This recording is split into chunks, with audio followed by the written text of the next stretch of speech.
Hey Hello, everyone. everyone, Hey.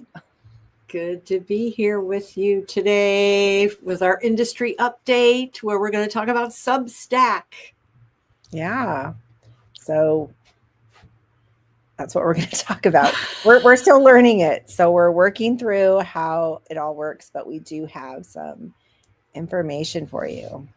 So, So, we're going to first have a little conversation about Substack to give you kind of the lay of the land. And then we're going to just go back and kind of zoom out again and talk a little more about this particular platform. It's really hit the writing world by storm. So, yeah. Carol, we've we've probably all been hearing quite a bit about this platform of Substack. So, what is it exactly? Yeah. Actually, I was at a conference last weekend and Edie Melson was speaking on social media and all the different platforms, and she addressed Substack. I don't think she's on it yet, but she was talking about what kind of, the things that it offers. So Substack is an online platform that lets writers or creators publish newsletters. It's kind of like mixing your blog and your email updates, but it's really powerful. So you can share your content directly with your audience and even charge subscribers if you want to monetize what you create. Hmm. So it's kind of like a combo of like blogging and email. How does it actually work though? And I guess I want to know, do you own the email list Yeah, within? that's a really good question. So, um, you do own your list. So when you Okay. set up an account, what you do is you create a publication, and that's your personal space on Substack, like your profile on Facebook, right? And that's where you keep all of your posts. And when someone subscribes to your newsletter, they get your latest updates delivered directly to their email. So not only will it be on the platform, but it would be delivered to them. And then you can publish other type of content as well, like podcasts, videos. So there's a lot of flexibility with it. Wow.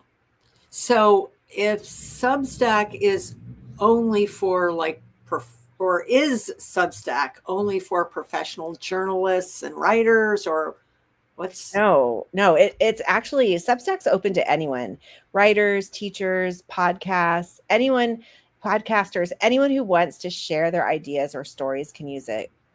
For example, let's say that you are really into poetry, so you might share a weekly poem, or you love food and you go to restaurants, or maybe you cook a lot, so you might share a recipe every week or some cooking tips. It's really diverse. So it really will just let you be or do whatever it is that fits your kind of place where you're interested in. huh? So then why would I like use Substack instead of just like starting my own blog? Yeah, so that's a really good point. So the key difference is how Substack lets you directly engage with your readers through email. So no algorithm decides who sees your work. It's all on your terms. Hmm. Plus, you own your audience. So that's a huge thing. So that means you can export your subscriber list anytime. If you want, you can monetize your content by offering paid memberships. And that's a feature that isn't usually easy with other blogs. Right, right. So that is a huge plus. So we could earn money with it. How does Mhm. that actually work? Okay, so basically, what I've understood is when you're ready, you can offer paid subscriptions. So, for example, free readers could get your regular newsletter, but paying subscribers might get like special content, like a behind the scenes post or exclusive guides or resources, study things for your book, whatever that would be, whatever you want people to actually pay for. So, most creators, from what I understand, charge between about $5 to $10 for this premium kind of access to your content. And Substack then takes 10% of the fee. So that's how Substack makes their money. And payments are handled via Stripe, which is secure and really easy to work with. Hmm. So, hmm. a- If I'm like just starting out then and I don't have readers yet, so you don't really start off monetizing it, you work yourself up to that. Right. So starting from scratch is totally doable. For starters, you can post free content to grow your audience, right? That's what we do. We always offer something free. And Substack Notes, which is kind of like Twitter, Hmm. a Twitter feature that lets you interact with the other creators that are there and share small updates. It's really perfect for building your audience, expanding your reach. And if you already have an email list or a social media following, you can easily direct them right to your Substack. Huh. So, like, it sounds like a cool way to connect. Is it hard to set up everything? I mean, is it user friendly or? Yeah, so I've set up some of mine already. I set up an account and it's super user friendly. It was so easy to set up my account. You just sign in with an email, you pick a name for your newsletter. And I wasn't sure exactly what I was doing, so I just picked some random name. I'm assuming I can go in and change it later. You can fill in a little short bio. I'll go ahead and I took screenshots, so I'll post the picture so everybody knows what they need before they actually create it. So you're not sitting there trying to create. And then as soon as you do, you're ready to start publishing. And the dashboard is really straightforward. You don't need any like tech skills or anything to get going. It's very simple. Hmm, I like the sound of that. So, what kind of content can I share there? Is it just for long articles or? No, not at all. You can write long form articles, quick updates. You can share podcasts. You can post videos, whatever works for you. For example, if you were writing a novel, you might publish a new chapter each week, or maybe you want to tell a story and you're not putting it in your book, or you're not creating a book. You just share like a a chapter each week. While a teacher could share like daily quick tips for their audience, you can really decide what you share that matches your vision. Hmm, I love that it helps like build a community too. I was kind of about to go there and ask whether you can have that community aspect of it. So it sounds like you Yeah, can. yeah, for sure. Substack really does allow your readers to comment and even chat. So Debbie's asking, is there advantage to have both Substack and a website? You definitely need a website, but Substack just allows this like community to interact, even chat with you. So you really are fostering your community in your writing. Some creators even use it to create discussion threads where the readers can interact with one another. It's more engaging and than just having a static blog on your website. Hmm. So is there like, is it free? Do we, as if we want to set up an account, do we have a monthly fee to pay, or is there some sort of catch? Yeah, so it is completely free to start. If you only create free content, then you won't pay anything. But if you decide to do a paid subscription, Substack only earns money when you do. So Hmm, Substack gets paid only when you get paid subscribers, and they get 10% of that. nice. So that does kind of seem like a no-brainer. So how would I get started? Okay, so it's pretty easy. You just go to substack.com. I did it on my desktop. You create an account, you name your newsletter, you write a short bio. They asked for a handle, so you have to like figure out what you're going to be called. Um, and then it has to be all letters and numbers with no spaces from what I can gather. And so you write the short bio, what readers will expect. It could be something simple in your bio, like sharing creative writing tips weekly. And then whatever it is you're going to do is where you kind of want to tell about what your Substack account is. And then once that's done, you publish a quick welcome post, you introduce yourself, you share your Substack link everywhere you want to social media, emails, even friends and family. So it was pretty basic just to set up the account. We'll continue to really create and teach more on it as we go in and create. Nice. That sounds simple enough. And I know I have ever since Lori Roosevelt started posting her content on Substack on Facebook, and she would link to Substack. I've checked it out, been thinking, this would be a good spot for me to do some. I mean, I quit doing my weekly newsletter a while ago, and I'm kind of moving toward starting that up again. So I wonder if Substack is maybe the way to Yeah, start that up again. I think it'd be a really easy way. And Debbie's asking, let me put it in the chat so everyone can see. Can content be duplicated on Substack, or should it be unique to each platform? From what I am understanding at this point, I believe that you should put the content on Substack and then link it to the other. So just put the link on Facebook, put the link on your stories for Instagram, wherever, because you want to lead people there, because what you're doing is, because Facebook, Instagram, you don't own your followers.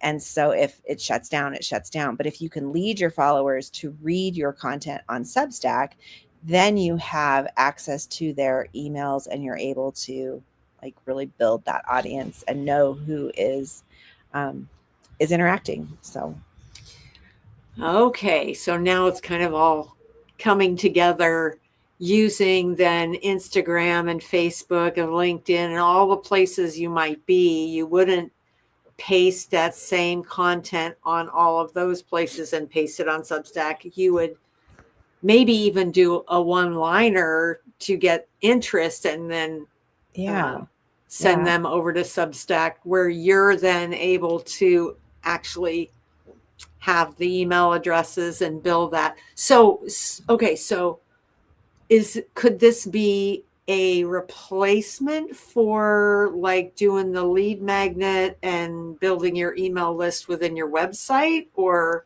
Yeah, I was thinking of the whole lead magnet idea, because one of the things that we talk about is it's so hard to get people to our lead magnet, right? Unless we have a very strategic plan, like we are, we're speaking at an event, or we have it connected to something that we've done, like a book.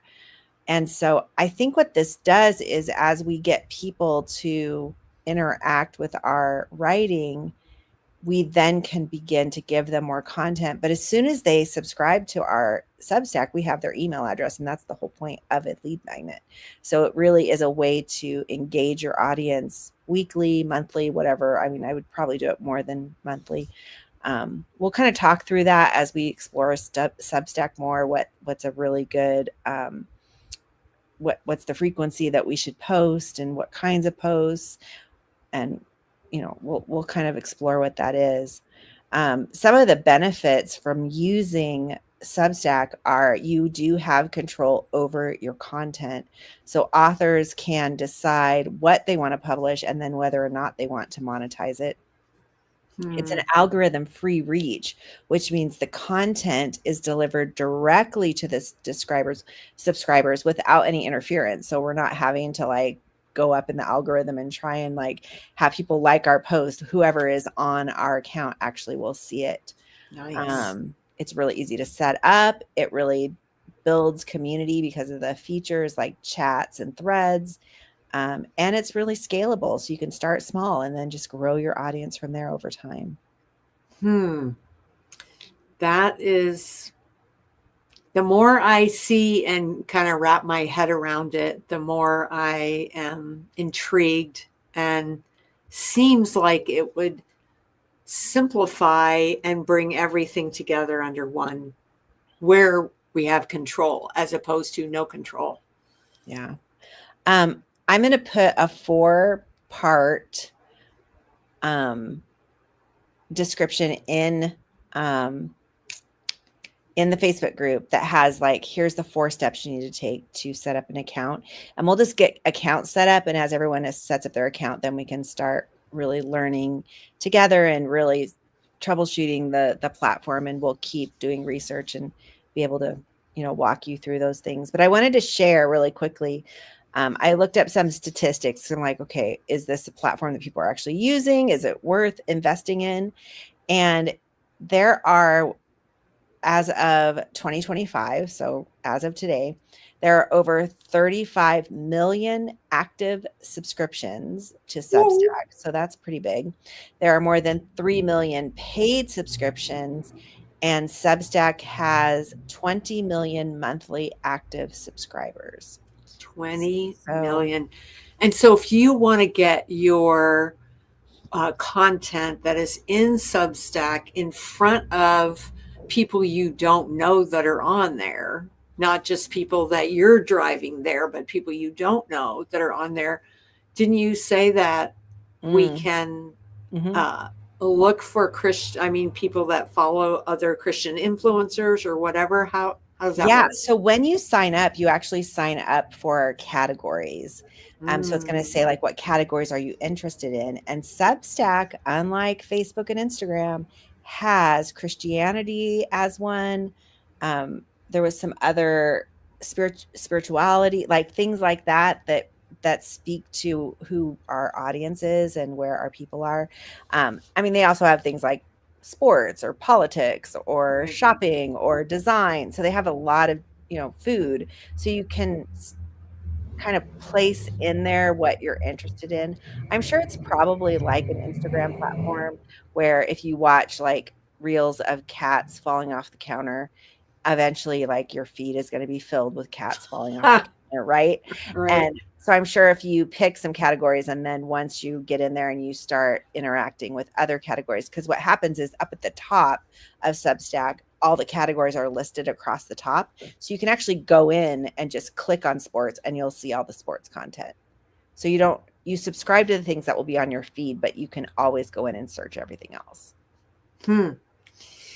Well, I've been kind of I keep putting it on the back burner, but it keeps coming back to me in different ways. So I'm glad we picked this topic. I'm Yeah. glad you picked this topic, Miss Carol, because it's really got some advantages that are intriguing. So I'm excited about seeing what we can do as a group of content creators taking over some of get our little space over there in cyberspace on Substack. Right, right. Yeah, it'll be good. So go ahead, open your Substack account, and then we'll start creating together.